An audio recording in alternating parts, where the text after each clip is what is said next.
Aquarius, hi. Welcome to Mr. Queen PH. Ito ang inyong weekly reading for October 23 to 29, 2023. General reading, just take what resonates. Watch your sun, moon, rising, and Venus for other messages. And thank you so much sa lahat ng sumusuporta dito sa ating channel. Just a reminder, gamitin nyo lang yung reading na to bilang gabay. Ayan, so promote ko lang ang Aquarius bracelet na nag-a-align sa energies ng mga Aquarius. Meron tong Sodalite, Larvicite at Blue Apatite. So ito ay available sa aking Shopee. Link on the description. Okay, let's see Aquarius. What's up? October 23 to 29, Aquarius. You have Judgment. Changes. You have the Six of Vessels. Okay. You also have the Six of Staves. And the King of Pentacles. Wow. So, some of you, i-reinvent nyo yung sarili nyo. It's like a new you. Bagong ikaw. Ganon. Pero of course, it doesn't mean na may binabago ka. It doesn't mean na ibang-iba ka na. Alam mo yun, tipong version 2.0, mas pinalakas, mas pinatatag, ganon. Some of you are also going to focus on your career, yung finances mo. I also see an opportunity for you na magkaroon ng leadership role sa trabaho nyo, sa business, or sa career ninyo. And this is success in terms of your career. Kung ano man yung pinagkakakitaan mo ngayon, you are gaining success from this. You are also gaining recognition from people. And if you feel na dati masyado ka pang may pagka-immature ka, ngayon mas lalo kang nagmamature, mas lalo kang nagiging seryoso sa buhay. Oo. So, mas focus ka ngayon unlike before. Kumbaga, meron kang sense of direction ngayon. Kung dati hindi mo alam kung anong path yung iti-take mo, ano yung career na ipupursu mo, yung if you are in alignment of your destiny. Ngayon ang importante kasi is you know what you want. And some of you, meron kayong babalikan na gusto ninyo nung bata kayo, na pwedeng natabunan, hindi nyo nabigyan ng attention dahil for some reasons na hindi nyo kayang i-pursue yun. Let's say, for example, dati gusto nyong maging sikat na singer, ganyan, ng bata ka, pero kailangan mong mag-aral at magtrabaho. So, hindi mo na nabigyan yun ng attention.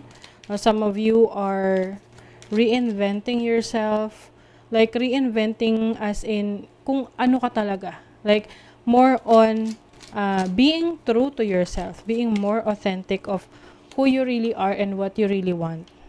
Ace of Pentacles. Yes, this is a new opportunity or potential for you to start a new business, a career. Okay? So, meron to talagang connection sa sa finances, career. You are changing careers. Yung iba sa inyo nagbabago kayo ng trabaho or career. Some of you, this is totally different from what you were doing. Like major shift. Father of Swords. Yeah. I think kasi before, meron kang limitations. May mga bagay na hindi mo ma-pursue or magawa dahil hindi mo kaya. Oo. So, ngayon, maaring merong tumutulong sa'yo, may nag-a-assist sa'yo, or ikaw mismo, nag-grow ka na into someone who's very independent, na kayang alagaan yung sarili. What is the Six of Staves?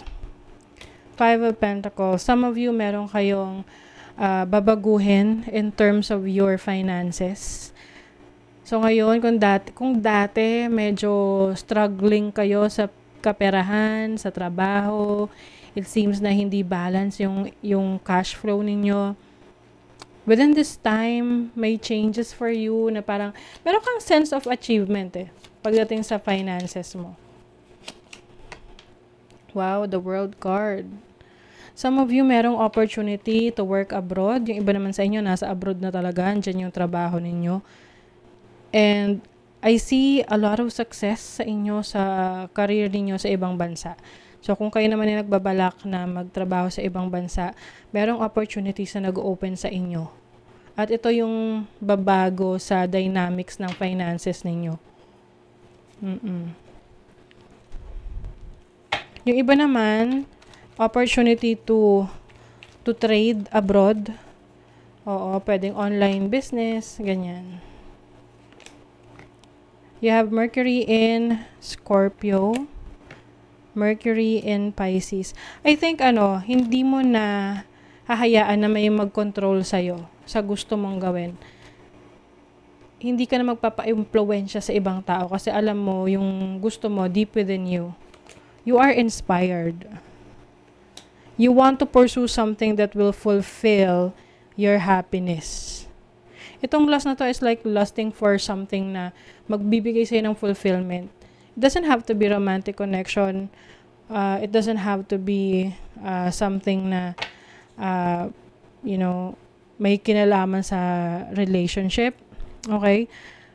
I see this as, you're doing this para sa sarili mo. Oo.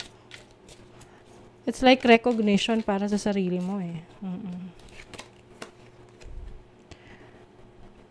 Someone is extremely stubborn and unwilling to change. Oh, baka ikaw to. Oo. You have to be open to changes.